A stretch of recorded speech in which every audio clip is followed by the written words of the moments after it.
esse instituto tem uma razão de ser. Né? Eu quero que vocês entendam a razão desse instituto, porque é fundamental que vocês saibam o porquê disso. O Brasil fez uma grande descoberta recentemente de petróleo na sua plataforma continental. Isso representa uma parcela desse petróleo que existe na plataforma continental do continente sul-americano e do continente africano. Vocês sabem que o continente sul-americano surge de uma quebra do continente anterior, do chamado Gondwana. Então, a América do Sul foi se separando e as condições geológicas que existem na costa brasileira se repetem na costa africana. Né? E no Brasil foi feita uma grande descoberta que elevou a disponibilidade da América do Sul de 14% para 18% do petróleo existente no mundo em termos de reserva. 4% foi a maior descoberta feita nos últimos 20 anos em termos de petróleo. Bom, mas isso se acrescenta ao fato de que a Venezuela tem as maiores reservas do chamado turmóil, ou seja, do petróleo super pesado que agora está começando a ser utilizado. Alguém estava falando aqui antes uma coisa sábia, acho que foi o senhor, dizendo o seguinte: o petróleo está cada vez mais difícil, cada vez mais pesado, cada vez mais enxofre, e cada vez se chama mais de petróleo aquilo que não era petróleo, por essas circunstâncias. Né? E as reservas de petróleo tendem a crescer, não mais pelo petróleo como nós conhecemos, mas sim pelo xisto bituminoso, por esse turmóil, etc. Né? Então, a razão disso é o fato de que nós temos a possibilidade de ter no Atlântico uma presença grande na questão do petróleo, pelas descobertas do Brasil, pelas possíveis descobertas no continente africano, e as repercussões disso são de várias naturezas, né? Inclusive repercussões geopolíticas. É bom entender que o petróleo é um problema complicado no mundo, não é uma solução, simplesmente. É um problema complicado, como vocês têm visto nos espaços onde existe petróleo. Tá? Bom, a outra coisa é o fato que nós estamos com a liderança dos chamados componentes energéticos da biomassa. O Brasil tem um processo, né, de pesquisa que vem desde a década de 70, basicamente em cima da cana-de-açúcar e depois em cima das oleaginosas, no sentido de utilizar isso para gerar energia, né? Combustíveis líquidos, porque o grande problema são os chamados combustíveis líquidos, combustíveis transacionáveis, que transitam, né, de uma forma mais livre. Né? Bom, isso nós temos um processo que está caminhando muito bem, estamos pesquisando, como também todos estão pesquisando, a possibilidade do rompimento da cadeia da celulose para a produção de álcool, e por isso gerar um combustível capaz de resolver os problemas que a humanidade precisa daqui para frente. E temos uma área profundamente ensolada, né, com as condições para a produção desse tipo de matéria-prima necessário para a utilização como biomassa ou como biocombustível. E nós precisamos de tecnologia. Também, apesar de determos, nós não somos senhores absolutos da tecnologia. Né? Nós temos que buscar inovações. E o espaço europeu é um espaço onde as inovações se podem serem presentes, né? Desde, como eu vou falar na palestra, desde o início da Revolução Industrial. Bom, eu queria dizer a vocês que este Instituto objetiva duas coisas, basicamente. A transferência que nós podemos fazer do nosso conhecimento e da nossa capacidade de fornecer insumos energéticos. Né? E esperamos receber de volta o conhecimento que vocês estão desenvolvendo na área de biocombustíveis e na área de energias renováveis, porque também nós temos a possibilidade de ter uma série de utilizações das chamadas energias renováveis, que são energia solar, energia eólica, etc., que ainda se mostra pouco competitiva. Se vocês acreditam que energia eólica e energia solar vai resolver o problema, nós temos que avançar muito ainda para torná-la competitiva com outras fontes que estão aí disponíveis. Né? Inclusive a energia nuclear. A energia nuclear hoje é mais, economicamente, mais acessível do que energia solar e do que energia eólica. Né? Agora, é evidente que energia eólica e energia solar se prestam soluções, né, em alguns espaços. Quer dizer, não se presta toda, não resolve o problema, mas se presta soluções em alguns espaços. É isso que nós temos que nos preocupar. É de passar experiências, transferir experiências. Eu acho que o laboratório, eu quero agradecer à professora pela oportunidade que nos dá de constituir isso. Eu acho que é um espaço que vai caminhar muito para frente. O Wildo, ele cuida da área de energia da USP, a Universidade de São Paulo tem um nome enorme na área de energia e ele está mergulhado nesse projeto. Em razão disso, eu nomeio ela presidente do nosso instituto, com 2 vice-presidentes, o Arthur Vitória aqui e o Wildo no Brasil, que autorizou a fazer isso, e nós já temos o instituto com a sua cúpula formada. Né? Bom, agora eu gostaria de falar um pouco sobre a questão da energia, como a palestra que o Wildo ia falar. Né? Vocês todos sabem, todos aqui sabem, que até 500 anos atrás, a única energia que nós dispunhamos, de forma estruturada, era a energia do nosso corpo. Era o uso físico da nossa energia para produzir trabalho. Nós tínhamos também nos apropriado da energia das bestas, dos animais, etc. Mas a base sobre a qual nós gerávamos trabalho, a chamada transformação da natureza para nos servir, era através da interação física do nosso corpo com a natureza, ou a interação física do corpo das bestas com a natureza. Há 500 anos atrás, nós descobrimos uma coisa interessante. Descobrimos que a natureza era possível de ser representada satisfatoriamente, matematicamente. Era possível dar à natureza uma representação numérica razoavelmente satisfatória. Quem primeiro fez isso de forma clara foi Descartes com a geometria analítica. O movimento dos corpos poderiam seguir leis matemáticas. Desde os gregos, sempre se imaginou que a natureza tinha condicionantes matemáticos. Né? A própria gradação dos sons dizia isso. Né? Mas a explicitação disso, de uma forma clara, se deu primeiro por Descartes. E ao fazê-lo, Descartes criou uma outra coisa. A possibilidade de nós, seres humanos, utilizando o conhecimento que nós tínhamos das leis da natureza, relações entre fatos e princípios, fazer ciência. Teríamos a possibilidade de interpretar a natureza e, interpretando a natureza, utilizarmos a nosso serviço. Ao fazê-lo, ao nós montarmos esse esquema, nós começamos a nos apropriar da natureza, usando a própria natureza, usando as leis da natureza. E foi isso que proporcionou o grande avanço que a humanidade teve nos últimos 300 anos. Esse avanço decorreu do fato de que nós não necessitávamos exclusivamente utilizar só a nossa capacidade física de alterar a natureza. Nós podíamos usar a natureza para alterar a natureza. E começamos a estabelecer leis que vinculavam o trabalho a ser realizado pelos ventos, o trabalho a ser realizado pelas águas, etc, etc. Bom, isso não era suficiente. Teria que acontecer alguma outra coisa para que o processo mudasse. Não era só o conhecimento da possibilidade que nós tínhamos de fazer as coisas acontecerem. Em termos de conhecimento científico, era necessário que nós estruturássemos um processo econômico que desse suporte a esse tipo de atividade. Em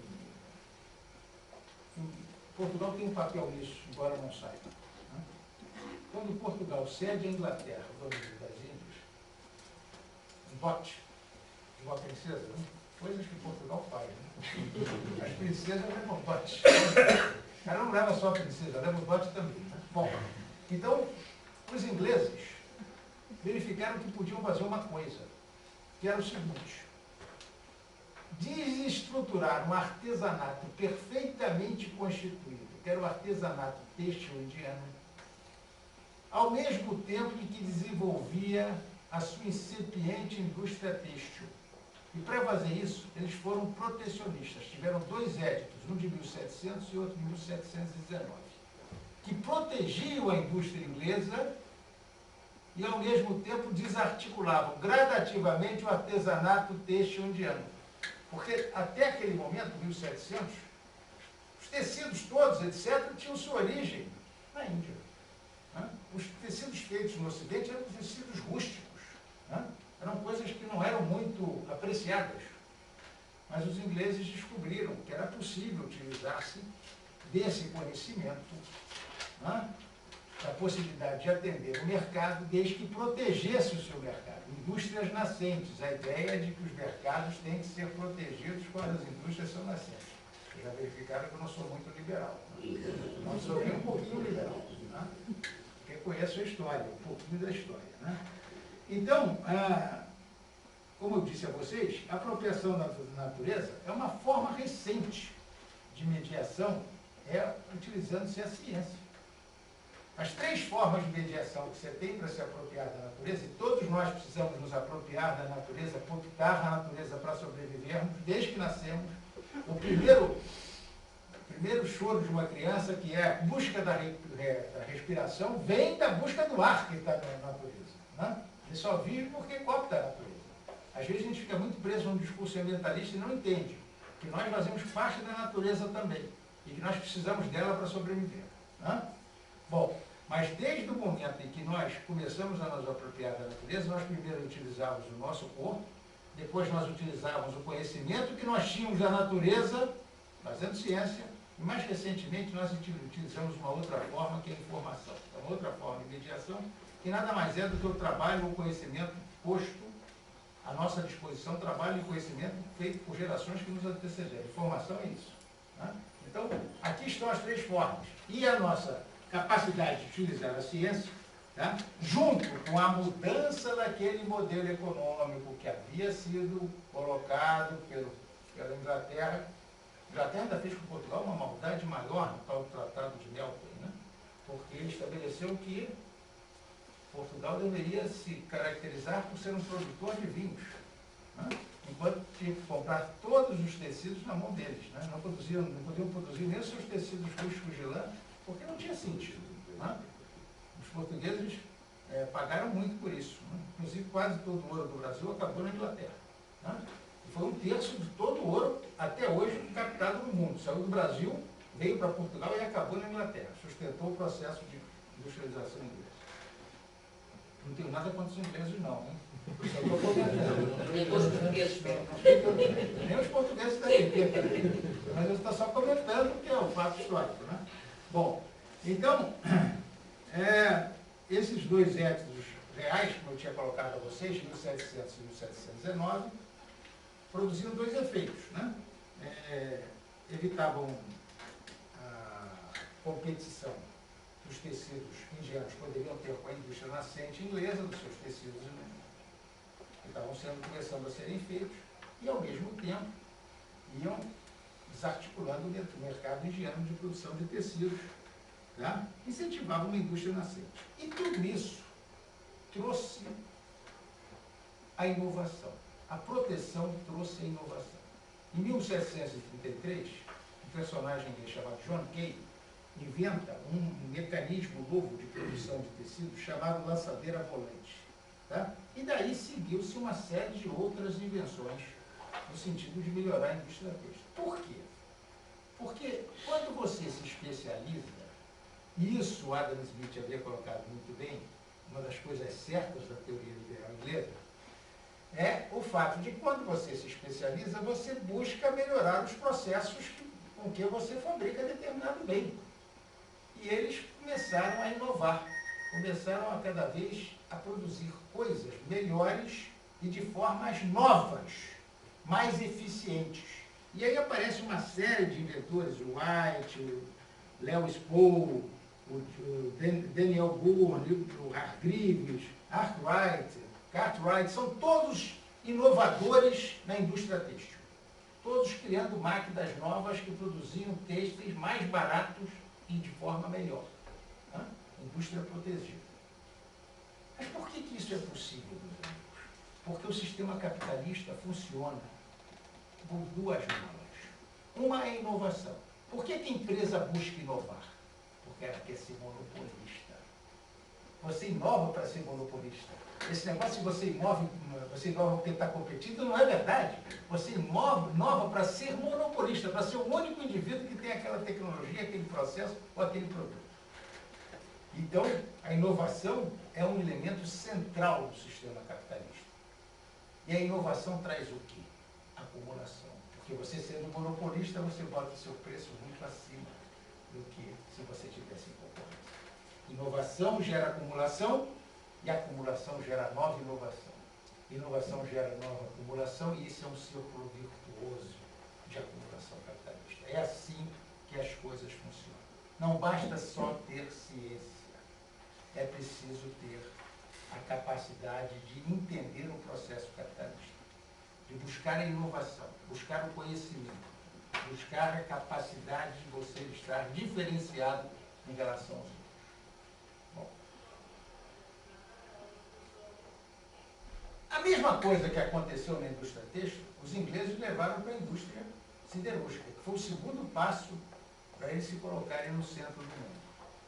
E a indústria siderúrgica também seguiu o processo da inovação. Primeiro, pela constituição de um processo capaz de transformar o carvão mineral em cobre, né? Pudlete. Isso é uma coisa que vem de 1780. É bom vocês lembrarem uma coisa. Naquele momento, utilizava-se como fonte de energia a madeira, né? Só que as florestas da Inglaterra terminaram. Se não tivesse aparecido o carvão de pedra, aquele processo teria terminado por ali. O vapor, a máquina a vapor foi construída pelo Watt, isso em 1760. 20 anos depois já estava disseminada essa máquina por todos os lados e queimava muita lenha. A ideia de queimar carvão é que faz com que o processo avance de forma muito mais rápida. Tá? Então, vocês veem, e aí está a energia. A primeira fonte de energia da Revolução Industrial foi o carvão. Né? Porque o que se baseia com vento, o que se baseia com água, com queda d'água, etc., amarrava muito o processo. Porque você só podia ter instalações produtivas onde houvesse vento e onde houvesse água. Mas no momento em que, onde houvesse quedas d'água, no momento em que você consegue transportar isso de um lado para o outro, como por exemplo o carvão, é uma forma de transporte menos eficiente do que o petróleo, a razão do petróleo ter passado do carvão para o petróleo se transforma de forma muito mais fácil que o carvão, faz com que você não tenha que ficar preso mais ao processo industrial junto dos recursos naturais ou junto das fontes energéticas. Você pode ter indústrias em espaços que não têm recursos naturais, nem têm fontes energéticas. O caso do Japão ilustra isso. O Japão é um país que não tem fontes energéticas nem recursos naturais, mas tem indústria. Por quê? Porque isso foi resultado de um processo onde foi possível você transferir a passagem energética junto com a passagem de recursos naturais para espaços totalmente despossuídos de duas características. Então, não precisava mais exclusivamente do vento, nem da queda d'água. Isso conseguia alterar muito o processo. Né? E aí, nós temos que ver o seguinte. Tudo isso só foi possível também, em especial a indústria siderúrgica na Inglaterra, porque havia um compartilhamento entre os interesses do Estado Nacional inglês e dos grandes industriais da Inglaterra. Essa ideia de que o capitalismo avança sem o Estado é uma ideia totalmente errada. Só é possível o capitalismo avançar se tiver por trás de si o Estado. O laboratório é parte do Estado, não é? Mas não é possível. Né? Não é possível o capitalismo avançar se não tiver o apoio do Estado Nacional.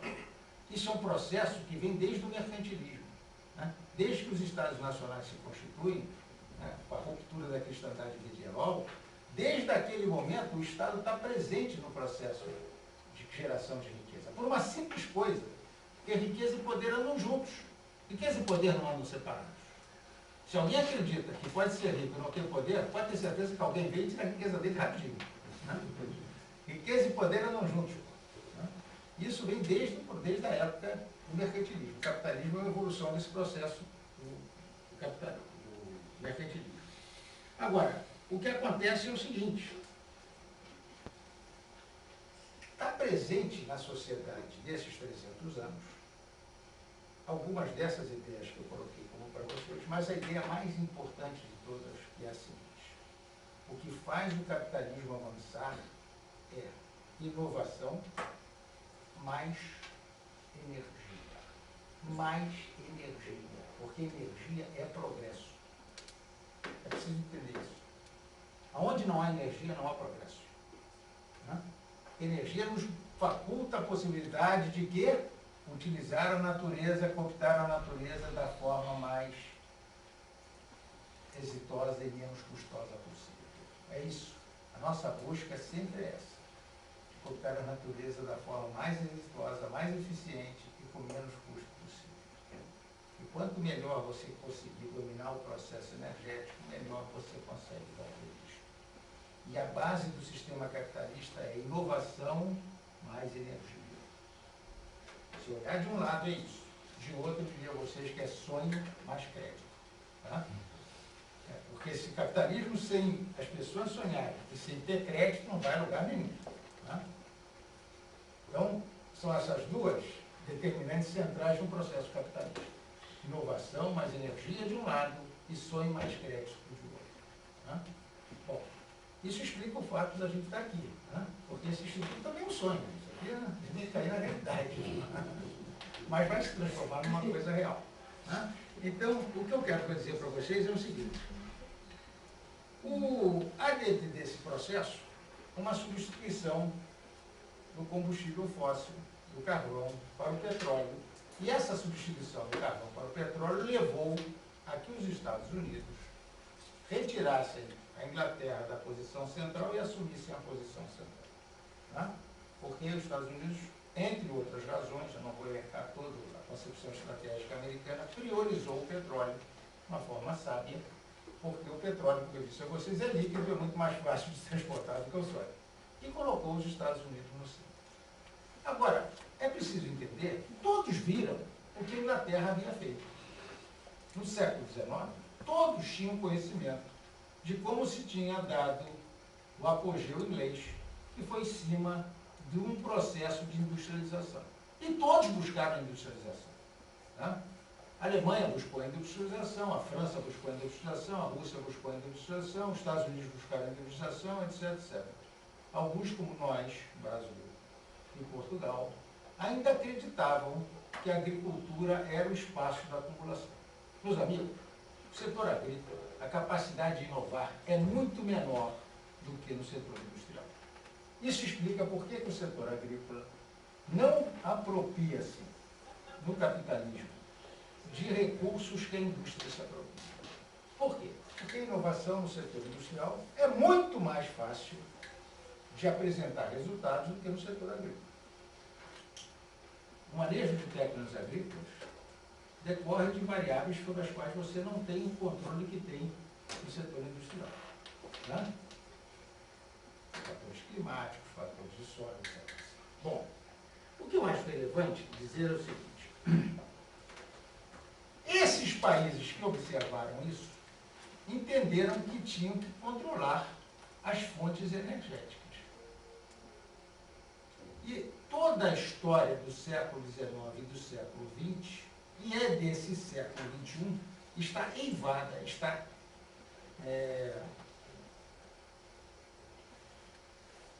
montada em cima da busca das fontes energéticas. Né? Eu diria a vocês, por exemplo, que a Primeira Grande Guerra decorre do fato da ideia do desmembramento do Império Otomano, buscado pelos russos primeiro, depois pelos ingleses e pelos franceses, pelos alemães quererem controlar, primeiro com a Guerra Franco-Prussiana, o carvão do Reno, né?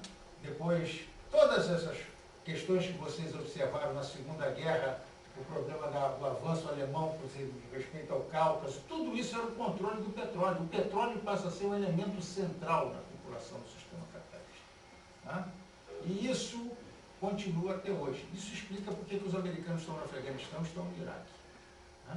A única razão, tudo que eles falam é discurso. A única razão central é a questão do petróleo. 67% do petróleo do mundo vai numa faixa que vai do Golfo Pérsico, um acidente geológico. Golfo Pérsico, Mar Cáspio, sobe para o norte da Eurásia. Eles entraram no Iraque para evitar que aquilo pudesse ficar em outras mãos. Entraram no Afeganistão para cortar os chineses. Então, tudo isso tem razão. Isso não é uma coisa que é feita sem razão. As coisas não acontecem sem razão. Lá no Brasil a gente diz o seguinte: nenhum jabuti é uma tartaruga do chão, sobe em árvore. Se ela está em cima da árvore, alguém botou lá. Né? É o caso aqui que eu estou contando para vocês. O que o americano está fazendo no Afeganistão? Está fazendo o programa do petróleo. Né? Bom, como os russos também. Os russos imaginaram tentar chegar e cortar. E os americanos vão ter, eu acho, o mesmo fim dos russos, no final da história. Mas esse é outro problema. O que eu estou querendo colocar para vocês aqui é o seguinte: nós temos que pensar seriamente e entender que sem fontes de energia é impossível se fazer o progresso. Aqui está o problema. É impossível fazer o progresso. A palestra do nosso amigo era sobre que tema? É isso aí? Energia e futuro. Energia e futuro. Então nós temos que olhar para frente, pensar o que nós temos, quais são as oportunidades que nós temos na questão da energia. A primeira delas é a seguinte: existe um potencial ainda de petróleo recém-descoberto no continente americano, sul-americano, e existe um grande potencial a ser descoberto no continente africano. Decorrência da natureza geológica, né, da parte ocidental da América do Sul e da parte oriental, a parte oriental da América do Sul e a parte ocidental da África. Né, e que nós temos que buscá-los. Nós, no Brasil, já estamos envolvidos nisso. Não sei se os portugueses estão preocupados com isso. Eu estava até conversando com a professora. Disseram: vocês ficaram com alguns dados referentes às colônias, em especial as colônias atlânticas, Guiné, Bissau, e ela disse: olha, ficamos com muito pouco. Ficaram todos lá. Você Petrobras está cá.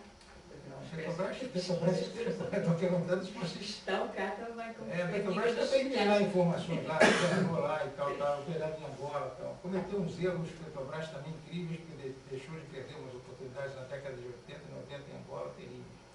Depois em Angola as coisas foram no antigo Ministério do Ultramar Eu sei, isso me colocou, a senhora me colocou isso. Bom, essa é uma possibilidade que nós temos, que é essas descobertas do petróleo que nós temos. Eu vejo a Europa numa situação muito ruim nessa questão, né? Eu vou dizer a vocês muito ruim, porque os poucos jazimentos de petróleo que tinham na Europa já foram praticamente esgotados. Mar do Norte, né? România, a Áustria, eu me lembro aqui, umas coisas que já foram... Quer dizer, aquilo que eu penso é que eu já há muitos anos que se falar no Picolho, já há não sei quantos anos, e o Picolho já deixou de ser pico, já chamou o Planalto, não é? Nunca mais.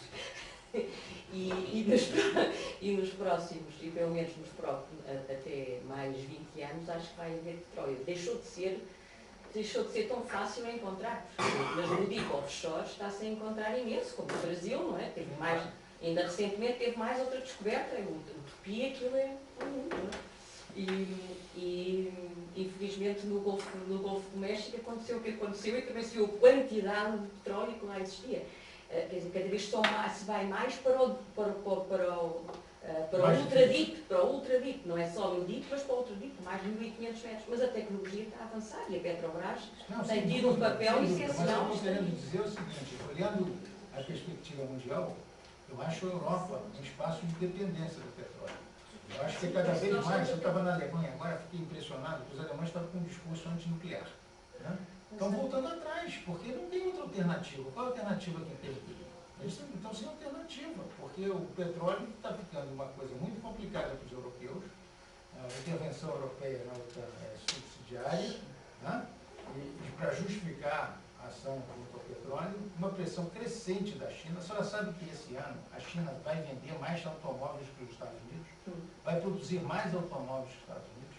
Isso consome o quê? Petróleo. Eles não estão preocupados em fazer carro híbrido. Né?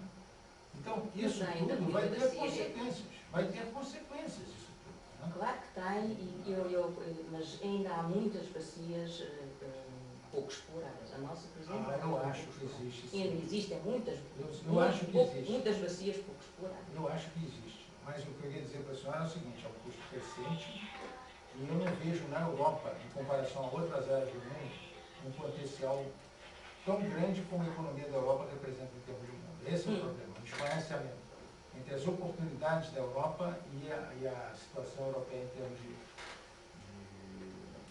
Eu acho isso muito mais grave para a Alemanha, para a França, etc., do que para Portugal. Né? Porque Portugal está jogada sobre o Atlântico. Então, isso está certo, Portugal tem as suas vantagens. E o Atlântico é um espaço cada vez mais promissor nessa questão do petróleo. Bom, agora o que eu acho que nós devemos investir, procurar investir, e Portugal tem um grande potencial para isso, eu estava falando com o governador, são as chamadas energias renováveis. Né? Eu acho que se deve... Não, deve-se investir, mas eu acho que em todos os casos... mix energético. Eu sei, não se pode botar todos os ovos no mesmo cesto. Mas o que eu estou querendo dizer é o seguinte... Se faz parte. Mas o que eu estou querendo dizer é o seguinte, aqui eu vejo uma perspectiva muito grande, por exemplo, energia solar, né? Dada a situação peculiar de Portugal em relação ao resto da Europa. Energia eólica, eu acho que nós temos muita coisa a bater ainda em termos de energia eólica e energia solar, no sentido de tornar isso competitivo. Né? Biomassa, eu acho que tem coisas a serem feitas, por exemplo, a pesquisa da quebra da celulose, eu acho que está mais avançada na Alemanha hoje do que nos Estados Unidos. Né? Então, existe um potencial grande em termos de futuro, potencial futuro no sentido do campo energético na Europa. E é imprescindível, porque, como eu disse a vocês, progresso é igual a energia. Se vocês querem saber se um povo vive bem ou não, vejam o consumo per capita de energia. Quanto cada pessoa consome de energia? Né? Vocês vão sentir isso. Por exemplo, a China, que está crescendo rapidamente, ainda consome 1,8. Cada chinês consome 1,18 do que cada americano. Quer dizer, eles precisam de 18 chineses para consumir o que um americano consome de energia. Mas está mudando, porque há 10 anos ou 20 anos atrás era 40. E nós temos que ter preocupação com isso. Então, eu aproveito essa minha vinda aqui, esse encontro muito agradável com vocês, para dizer o seguinte, esse laboratório que aqui está tem um papel fundamental no intercâmbio na Europa, e esse instituto tem um papel fundamental no sentido de propagar tanto o nosso conhecimento na América do Sul, como o conhecimento de vocês aqui, no sentido de nós construirmos um Ocidente melhor. Esta é a questão. Cada vez mais o mundo vai ficar dividido entre o Ocidente e o Oriente. Para nós podemos construir um Ocidente melhor, nós temos que ter o domínio sobre a energia. Era isso que eu tinha de dizer a vocês. Muito obrigado. Desculpa ter atrapalhado vocês aí com essas observações não tão muito judiciosas, porque eu peguei isso agora de repente, mas com as observações que eu pude fazer sobre o tema que foi colocado. Muito obrigado.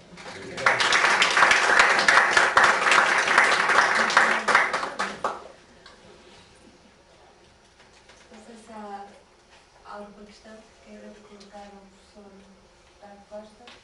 E eu gostava só de fazer aqui um comentário que achei que, como sempre, é brilhante a sua exposição. Já da outra vez que cá esteve, nos brindou com uma apresentação muito interessante. E dizer que concordo com a questão que colocou no centro da questão, que é de facto a economia e a sociedade para evoluir precisa de energia, mas também há aqui uma outra vertente. Também podemos aprender e inovar na forma de consumir energia e em muitas circunstâncias conseguir fazer bem, garantir o conforto da sociedade, garantir o conforto das sociedades evoluídas, mas com menos energia. E essa também é uma componente importante dos nossos desafios que temos pela frente. É só este comentário. Não sei se alguém... É um comentário perfeito. Quer dizer, a busca da eficiência é uma busca que nos persegue. Né? Nós precisamos fazer as coisas cada vez... Não precisamos ser só eficazes, nós precisamos ser eficientes. Não sei se é a diferença. Eficácia é atingir o objetivo. Agora, eficiência é atingir o objetivo com o menor uso dos recursos possível. Temos que ser eficientes, não adianta ser só eficaz. Vamos aproveitar aqui a oportunidade, que está cá e que foi aqui algo muito interessante para o lugar. Realmente foi brilhante a exposição que fez e achei interessantíssimo a analogia, e a analogia não, o conceito de que o monopólio pode ser o motor da inovação. E realmente rompe um bocadinho com a perspectiva habitual, convencional, que a livre concorrência, a competição entre as empresas, é realmente o grande motor da inovação. Achei muito interessante a diferença de visão em relação a essa questão, sem discutir se está certo ou está errado, apenas achei muito interessante a diferença. Aliás, sobre outro aspecto, que é uma experiência que o Brasil tem em particular, que é a questão dos combustíveis e da rede. Houve inclusive uma rede, não conheço em detalhe a experiência, mas a rede de utilização de biocombustíveis nos veículos de transporte. Atualmente Portugal tem um grande desafio pela frente também, que está assumido, que é de instalar uma rede de veículos elétricos. Qual é que é a sua perspectiva em relação a isto? Tentando ver um bocadinho aquilo que foi a experiência de estabelecer uma estrutura num país. Nós estamos iguais a Portugal com respeito à carro elétrico. Né? Nós estamos começando a ter postos que fornecem carregamento elétrico para os carros. Né? Isso é uma coisa recente no Brasil. Tá? Até porque nós temos dado muita ênfase aos biocombustíveis. Então nós temos rede de transporte com biodiesel. Tá? Ônibus que trafegam só com combustíveis decorrentes de processos de transformação da biomassa em biocombustível. Mas eu imagino que isso seja uma porta aberta para o futuro, sim.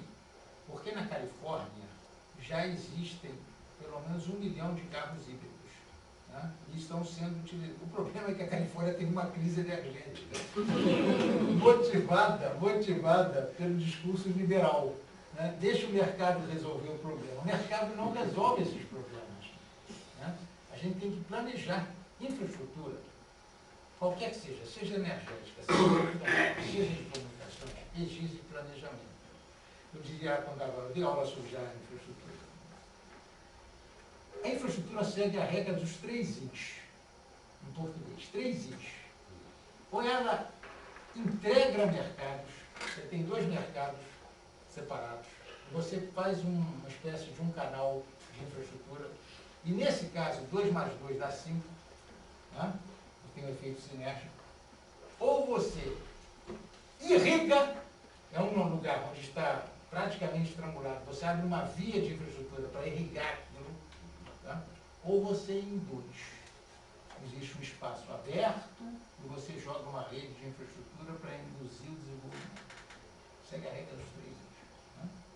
O que eu estou querendo dizer isso para você é o seguinte: no caso interno, que nós estamos discutindo aqui, a questão da energia é uma questão central no processo do desenvolvimento. Porque não basta você abrir uma via de transporte ou uma rede de comunicação. Se não há energia, não há desenvolvimento. Desenvolvimento depende necessariamente de energia. Mais do que o transporte, viu? É isso que nós temos que pensar, estruturar esse processo. Tá? A sua pergunta qual é? Eu já sei para o outro lado. O carro elétrico e a forma como é que são de infraestrutura. Não, então, por exemplo, o carro elétrico no Brasil, nós temos, para poder dar vazão nesse processo, nós temos que montar uma rede vocacionada para atendimento do carregamento dessas baterias. Tá? Existe o carro híbrido, que ele queima combustível e gera na célula energia. Tá? Mas isso não tem sido muito exitoso não, viu? O que eles estão imaginando é fazer a transposição de um para o outro. Tá? Bom, mas eu vejo o futuro disso, eu vejo uma porta aberta para o futuro disso. Tá?